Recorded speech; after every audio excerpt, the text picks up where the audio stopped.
கண்டிக்கின்றோம் கண்டிக்கின்றோம் கண்டிக்கின்றோம் கண்டிக்கின்றோம் கர்நாடக அரசை கண்டிக்கின்றோம்.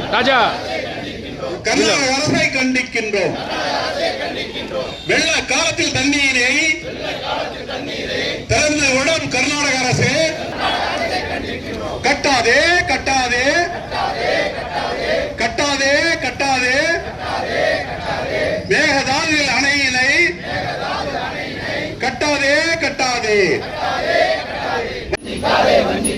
கர்நாடக அரசை வஞ்சிக்காதே, தமிழ்நாட்டை வஞ்சிக்காதே.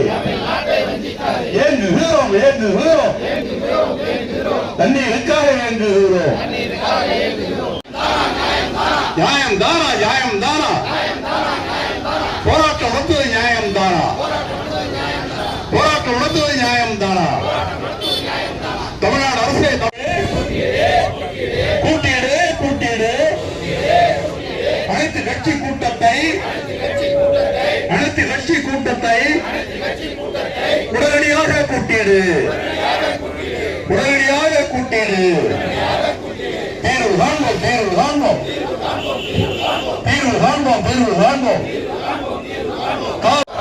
போராட்டம் இது போராட்டம் போராட்டம் இது போராட்டம் மாநில தழுவிய போராட்டம் நீதிக்கான போராட்டம் நியாயத்துக்கான போராட்டம் வெல்லட்டும் வெல்லட்டும் வெல்லட்டும் வெல்லட்டும். கண்டிக்கின்றோம் கண்டிக்கின்றோம் கண்டிக்கின்றோம் கண்டிக்கின்றோம். இந்திய கம்யூனிஸ்ட் கட்சி சார்பில் தமிழ்நாடு முழுதும் இன்று எல்லா மாவட்டங்களிலும் காவிரி உரிமையை பாதுகாப்பதற்கான போராட்டம் நடைபெற்றுக் கொண்டிருக்கிறது. மேகதாதுல அணை கட்டுறேன்னு சொல்லி கர்நாடக அரசு சொல்லுது. அதை கட்டக்கூடாது என்று ஏற்கனவே அந்த காவிரி நடுவர் மன்றத்தில் தீர்ப்பு இருக்கு. அந்த தீர்ப்பை மீறி கட்டுவதற்கான நடவடிக்கை எடுக்குது. இன்னைக்கு அந்த நடுவர் மன்றம் மூலமாக உச்ச நீதிமன்றம் ஏற்றுக்கொண்டபடி மாசத்துக்கு இவ்வளவு தண்ணி விடணும்னு சொல்றத காவிரி ஒழுங்காற்று ஆணையம் திறந்து விட சொல்லுது. அதை விடமாட்டேன்னு கர்நாடக அரசு மறுக்குது. கர்நாடகம் இந்தியாவில் தான் இருக்கிறதா இல்ல தனியா இருக்கிறதாங்கெல்லாம் இன்னைக்கு கேள்வி வருது. கன்னட வெறியர்கள் கடையெடுப்பு போராட்டம் வரைக்கும் நடத்துறாங்க. இது மக்களுடைய பிளவை ஏற்படுத்தும், மக்களுடைய ஒற்றுமையை குலைக்கும். தண்ணி மட்டும் நிறைய வந்தா அது தமிழ்நாட்டுக்கு வடிகாலா திறந்து விடுறது. தண்ணி வரலன்னா நான் கொடுக்க மாட்டேங்கிறது. இது எல்லாம் நியாயம் என்பதை நாம் உணர வேண்டும். ஒன்றிய அரசு வாயை பொத்திக்கிட்டு இருக்கு. ஒன்றிய மோடி அரசு இதுல தலையிட்டு உடனடியாக இந்த பிரச்சனைக்கு தீர்வு காணப்பட வேண்டும். குறிப்பாக சொல்ல போனா தமிழ்நாடு முதலமைச்சர் அனைத்து கட்சி கூட்டத்தை கூட்டி ஒருமித்த கருத்தோடு போராட்டத்தை முன்னெடுக்க வேண்டும். இவர் நான் கர்நாடகத்துக்கு வராங்கிறாரு, சிவகுமார் கர்நாடகத்துக்கு வராதங்கிறாரு. இதெல்லாம் வேடிக்கையாக இருக்கிறது.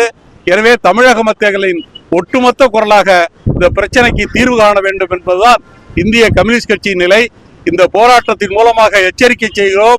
இது தொடர்ந்தால் தமிழகமே சம்பிக்க வருகின்ற வகையில், இந்தியாவே திரும்பி பார்க்கின்ற வகையில் கடுமையான போராட்டத்தை நடத்துவோம் என்பதை எச்சரிக்கையாக தெரிவித்துக் கொள்கிறோம்.